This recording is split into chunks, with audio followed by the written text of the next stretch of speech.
Hello friends, तो इस video में हम बात करने वाले हैं एमसीसी की काउंसलिंग जो है स्टार्ट होने वाली है। और उस काउंसलिंग में बहुत सारे बच्चे जो है बहुत गलतियां करते हैं, जिसकी वजह से आपकी सीट भी जा सकती है, उसके अलावा आपकी सिक्योरिटी बनी जा सकती है और आप नेट काउंसलिंग से डिबार्ड भी हो सकते हो 1 साल के लिए। ठीक है, तो हमको कौन कौन सी गलतियां नीट काउंसलिंग में नहीं करनी है, उन चीज़ों का ध्यान रखना है। ठीक है, तो सबसे पहले हम बात करते हैं कि बच्चों को यही नहीं पता होता कि हम कौन सी काउंसलिंग करवाना चाहते हैं, कौन सी काउंसलिंग फिल करना चाहते हैं, कौन सी काउंसलिंग होती है। तो ये चीज़ें आपको समझना है। एमसीसी के थ्रू जो है 3 कोर्स के लिए काउंसलिंग होती है, आपका एमबीबीएस, बीडीएस और बीएससी नर्सिंग। अब बच्चे क्या करते हैं, जनरली ये भी करते हैं कि एमबीबीएस में किसी सेम कॉलेज में एमबीबीएस भी होता है, बीडीएस भी होता है। तो उनको डालना तो एमबीबीएस के लिए होता है, लेकिन बीडीएस कोर्स भी डाल देते हैं और ध्यान से देखते नहीं है। तो ये चीज़ें भी नहीं करनी है आपको। दूसरी चीज़ आपका क्लियर होना चाहिए कि भाई आपको गवर्नमेंट के लिए काउंसलिंग करवानी चाहिए या डीम्ड के लिए करवा रहे हो, क्योंकि एमसीसी में प्राइवेट के लिए नहीं होता।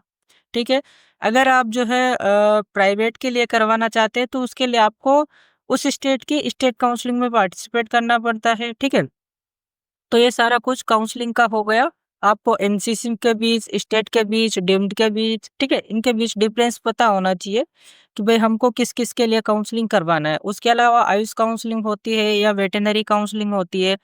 तो अगर आपको आयुष के कोर्स के लिए करवाना है तो AACCC की काउंसलिंग करवानी है, वेटरनरी बीवीएससी के लिए करवाना है तो वीसीआई की काउंसलिंग होती है या स्टेट काउंसलिंग होती है। ठीक है, तो ये आपका हो गया। उसके बाद डिलेइंग रजिस्ट्रेशन, जो दूसरी गलती बच्चे करते हैं कि बच्चों को लास्ट डेट का ही पता नहीं रहता अच्छे से कि भाई लास्ट डेट क्या है ना, रजिस्ट्रेशन की। वो कंफ्यूज हो जाते हैं जो शेड्यूल दिया हुआ होता है उनमें। तो आपको एक चीज़ करनी है कि ऑलवेज रजिस्टर्ड अर्ली, यानी कि आपको जल्दी ही रजिस्ट्रेशन करना है, लास्ट डेट तक नहीं जाना है। ठीक है, क्योंकि लास्ट डेट पे साइट जो है वर्क करना बंद कर देती है और स्टार्टिंग में भी थोड़ा इश्यू आता है। तो जैसे ही किसी स्टेट का रजिस्ट्रेशन आए तो आपको 1 दिन बाद उसको कर देना है। ठीक है, नेक्स्ट आपका पूर कॉलेज रिसर्च। ठीक है, तो आपको जो है ढंग से कॉलेज का फीस चेक नहीं करते हैं, बॉन्ड चेक नहीं करते हैं, पीजी सीट क्या है, हॉस्टल वगैरह, पेशेंट फ्लो, ये सारी चीज़ें बच्चे जनरली देखते नहीं है। और ऐसे ही जो है कोई भी कॉलेज कॉपी पेस्ट करके अपनी प्रेफरेंस बना लेते हैं। तो आपको अगर कोई भी कॉलेज देखना है तो ये चीज़ें आपको देखनी है कि भाई उसका फीस क्या है, बॉन्ड कितना है, PG seat, hostel, patient flow, ये सारी चीज़ें आपको देखनी है, रैंकिंग वगैरह क्या है ना, तभी किसी कॉलेज को अपनी चॉइस में रखना है। फोर्थ चीज़ की हमने बात कर ली कि रैंडम चॉइस फिलिंग। आप जो है कहीं से भी एक प्रेफरेंस उठाते हैं और उसको कॉपी पेस्ट कर देते हैं, तो ये चीज़ आपको नहीं करनी है। ठीक है, फिफ्थ में मिस्टेक की अगर हम बात करें तो आप जो है अपना कैटेगरी ही सही से सिलेक्ट नहीं करते। मान लीजिए कि आपके पास डिफेंस है, आपको पता ही नहीं है डिफेंस के लिए अप्लाई करना है नहीं करना है। ठीक है, मान लीजिए एक सर्विसमैन है, उसके अलावा आपके पास ईडब्ल्यूएस है लेकिन आपने जनरल सिलेक्ट कर लिया, है ना, ओबीसी है जनरल सिलेक्ट कर लिया। ठीक है, तो ये सारी चीज़ें जो है आपको ध्यान रखनी पड़ती है। स्टेट के लिए अलग कोटा लगता है, स्टेट के लिए सर्टिफिकेट स्टेट वाला लगता है, ऑल इंडिया के लिए ऑल इंडिया वाला लगता है। तो ये चीज़ें आपको ध्यान रखनी है। उसके अलावा जो है कुछ स्टेट में क्या होता है कि डॉक्यूमेंट वेरिफिकेशन पहले ही हो जाता है और बच्चे क्या सोचते हैं कि भाई हाँ कॉलेज मिलेगा, उसके बाद अलॉटमेंट में जब हम जाएंगे तो तब रिपोर्टिंग करने, तब जाके डॉक्यूमेंट वेरिफिकेशन होगा। तो स्टेट में यहाँ पर आप मिस्टेक कर देते हो, क्योंकि कुछ जो स्टेट है ना वो पहले ही आपका वेरिफिकेशन करवाते हैं। ठीक है, जैसे गुजरात की बात हो गई तो गुजरात वगैरह में जो है पहले ही वेरिफिकेशन हो जाता है डॉक्यूमेंट के। तो इस चीज़ का भी आपको ध्यान रखना है। उसके बाद ये इसकी अपन ने बात कर ली थी कि बॉन्ड को अगर आप इग्नोर करते हो तो कुछ स्टेट में जो है 5 साल का भी बॉन्ड है और ये 10 लाख, 20 लाख, 30 लाख तक भी जाता है। ठीक है, तो आपको इन चीज़ों का भी ध्यान रखना है विशेषकर। Miss managing. ठीक है, तो एमसीसी और AACCC कुछ बच्चे क्या करते हैं कि दोनों काउंसलिंग जो है साथ में करवाते हैं। ठीक है, आपको इनको मैनेज करना आना चाहिए। काफ़ी कॉम्प्लेक्स हो जाती है जब आप जितनी ज़्यादा काउंसलिंग में पार्टिसिपेट करते हो, आपके लिए काउंसलिंग कॉम्प्लेक्स हो जाती है।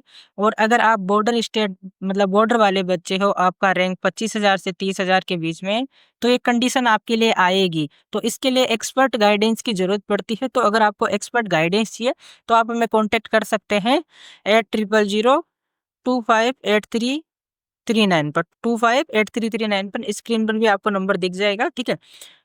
जो 9वीं गलती बच्चे करते हैं कि अच्छा कॉलेज आपको मिल रहा है, फिर भी जो है आप अपग्रेडेशन में डाल रहे हैं, ठीक है। आप अपग्रेडेशन में डालते हैं, आप अपग्रेडेशन में डाल सकते हैं, बट वही कॉलेज डालें जो बेटर है।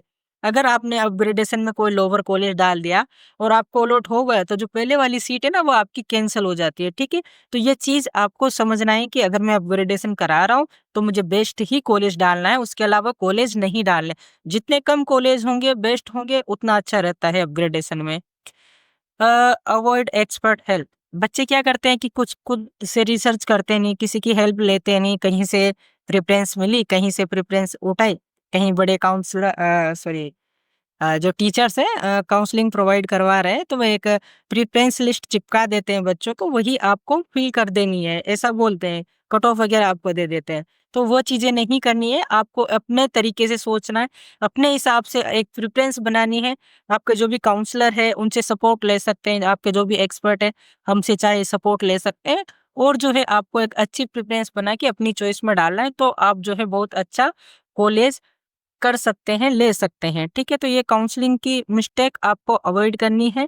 थैंक यू, मिलते हैं नेक्स्ट वीडियो में। कोई भी बच्चा इंटरेस्टेड है, हमारे प्राइस काफ़ी अफोर्डेबल है, ठीक है। तो आप हमें कॉन्टैक्ट कर सकते हैं स्क्रीन के दिए हुए नंबर पर। थैंक यू, मिलते हैं नेक्स्ट वीडियो में।